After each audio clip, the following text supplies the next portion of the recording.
Bom, outra coisa também, né, que é importantíssimo, vocês sempre terem em mãos os exames, tá?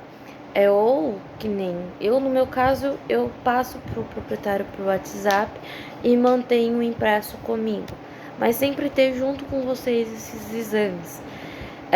Eu sempre falo para meus clientes, porque a maioria dos veterinários não entregam os exames. Exames humanos, gente, o laboratório faz e a gente, vocês pagam por isso, ou o plano de saúde paga e entregue para vocês. O veterinário tem que ser a mesma coisa. Se você pagou, você precisa desse exame, tá? É seu, de guardar para você, tudo bonitinho. Toda cirurgia, né, por mais simples que seja, possui risco. E entre, né, os componentes fundamentais para o sucesso de um procedimento são os exames pré-operatórios. Independente da idade, raça ou espécie, certifique-se, né, que o seu cirurgião veterinário solicitou os exames e que tem acesso a eles. É através do exame que avaliamos se uma doença séria, né, de doenças como anemia, infecções.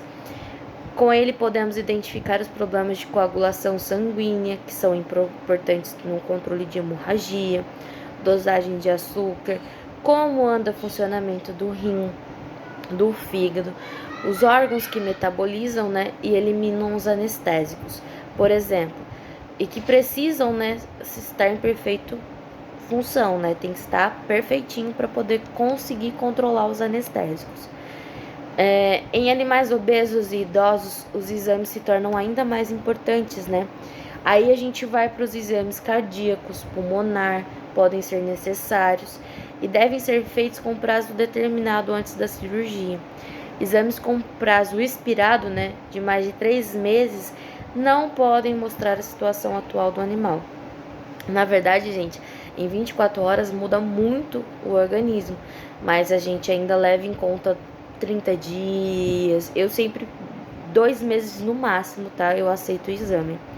Por isso, mesmo que o médico veterinário já tenha analisado, né, o exame do seu pet, tem em mãos os exames impressos no dia da cirurgia. Eles são guias, né, para os profissionais que irão cuidar do seu companheiro. Uma coisa que a gente implora para vocês, proprietário, é respeitar o jejum determinado pelo veterinário. Vocês não sabem o risco no animal de vocês corre caso não seja feito esse jejum de forma adequada. Esse animal pode vomitar e aspirar, tá? Então, assim, às vezes se ele estiver entubado é mais perigoso ainda. Então, é necessário o jejum. Eu sei que dá dó ver o animal não comer. Gato, principalmente, porque o proprietário fala assim, não, eu coloquei meu gato de jejum. A gente anestesia o gato vomita. Por quê? Porque o gato às vezes foi no vizinho, foi no outro lugar.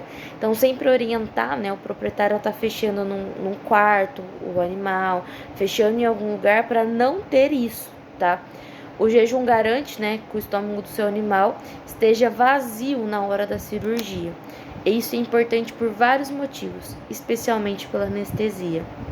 Um dos principais efeitos da anestesia é o relaxamento muscular.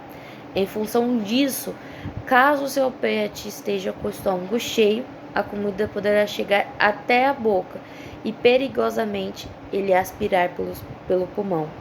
Uma pequena quantidade de comida no pulmão pode gerar uma pneumonia por aspiração. E é uma doença que é muito difícil de ser tratada. Na maioria das vezes a gente não consegue quando é pneumonia por aspiração. E o risco de morte é grande, tá? Dessa forma, evite o risco, né? E siga de forma rigorosa todas as instruções do médico veterinário sobre o consumo, né, de líquidos e sólidos antes da cirurgia. Cada procedimento possui suas recomendações específicas. Exemplo, uma castração simples, geralmente eu peço pro proprietário. Dá a janta pro animal, volta de 8 a 9 horas da noite, né, que eu acho que é o pessoal janta. Retira a comida, mantém a água até 6 horas da manhã, 5 horas da manhã. Depois retira a água também, tá? A água geralmente é tirada do humano também mesmo tem à noite, né? Do animal a gente até pode manter porque eles bebem menos água em menos quantidade, tá bom? Só que é perigoso ao ver o vômito, tá? Outra coisa importantíssima é o banho. Tem proprietário, gente, que se você, né, não explicar pro proprietário, se a gente não explicar pro proprietário, ele não faz isso. Ele traz o cachorro fedorento, cheio de carrapato, então a gente precisa explicar pro proprietário que o animal tem que estar limpo, né? O banho e tosa não servem apenas, né, para deixar os animais mais bonitos e cheirosos. Essas ações ajudam a prevenir doenças e impedir que sejam transmitidas, inclusive para os humanos. Por isso, o banho e tosa são fundamentais para os procedimentos cirúrgicos. Cada raça possui suas particularidades, né? A frequência de banho e das tosas muda de acordo com o tamanho, a quantidade de pelo e os hábitos do animal. O ideal é que o banho seja dado por um profissional que conheça as áreas delicadas do corpo, né, do seu companheiro e possua materiais adequados. Caso você mesmo quiser dar o banho do seu cão ou do seu gato, né, utilize produtos próprios para eles, os mais neutros possível, né, evitar produtos com essência, perfume, higienize, né, as partes importantes, onde geralmente a gente vai fazer também a cirurgia, né.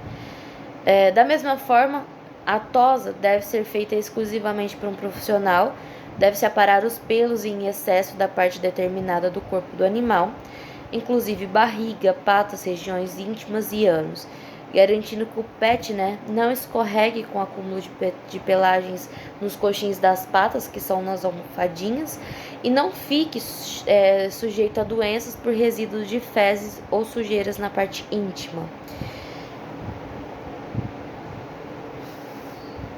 Geralmente, quando meus proprietários dão um banho no pet, onde eu tenho o consultório e a parte cirúrgica, eu peço para eles, eu já falo pro cara da tosa, eu falo assim, olha, você dá o banho e você já faz a tosa cirúrgica para mim. Então ele já vai, eu falo assim, ó, é tal cirurgia, é tal lugar que eu preciso que você faz. Então ele já faz, né, a tricotomia bem ampla para mim. Agora, quando a pessoa vai dar banho em outro lugar, eu sempre oriento a pedir, né, aos profissionais deles a fazer essa tosa, tá? Porque nós veterinários, nós somos, a gente aprende a fazer essa tosa na marra, porque na faculdade a gente não é ensinado. Então, o profissional mesmo de pet, ele tem uma habilidade maior para fazer isso, tá? Leve seu animal para um banho completo e uma tosa higiênica 2 dias antes da cirurgia. Deixe-o descansando tranquilamente no dia seguinte, evitando que ele se suje, né? Assim, no dia do procedimento, ele estará limpo e livre de contaminantes com menor risco de infecção. Então, assim, eu sempre peço, porque às vezes vem animal sujo, encardido, e a gente não consegue tirar essa sujidade na hora da tosa, na hora da cirurgia, e a gente tem que ficar esfregando o animal, molha o animal. Então, assim, eu sempre coloco como pedido 2 dias antes o banho, tá? Outra coisa que esse animal tem que estar também é livre de pulgas e carrapato. Outro cuidado básico, né, mas que tem muitas vezes desrespeitado, nenhum animal deve estar parasitado, né, com pulga ou carrapato, especialmente aqueles que terão que passar por alguma cirurgia. Como falamos no tópico anterior, o ambiente hospitalar é completamente limpo, então a gente precisa garantir que ele não exista, né, nenhum tipo de parasita. Contudo, às vezes, estes agentes, né, contaminantes podem vir de carona com algum paciente, o que gera um grande transtorno para toda a equipe e aumenta o risco de uma infecção, inclusive para os humanos.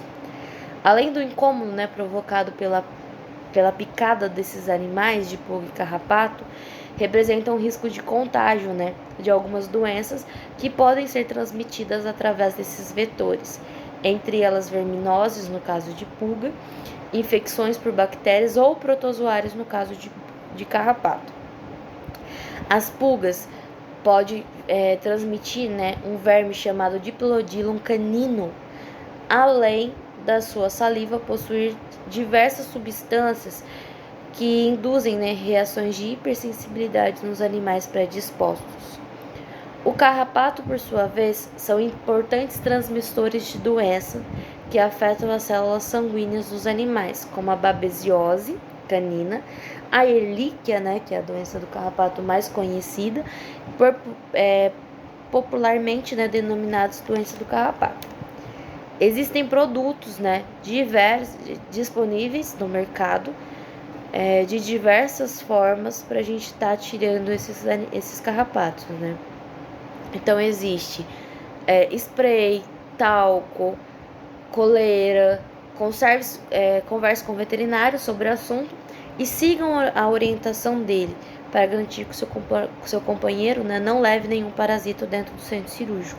E também para a gente conseguir respeitar a carência, que não seja contaminado nada do centro cirúrgico com esses venenos, com esses produtos, tá bom? Então a gente tem que ter esse cuidado também.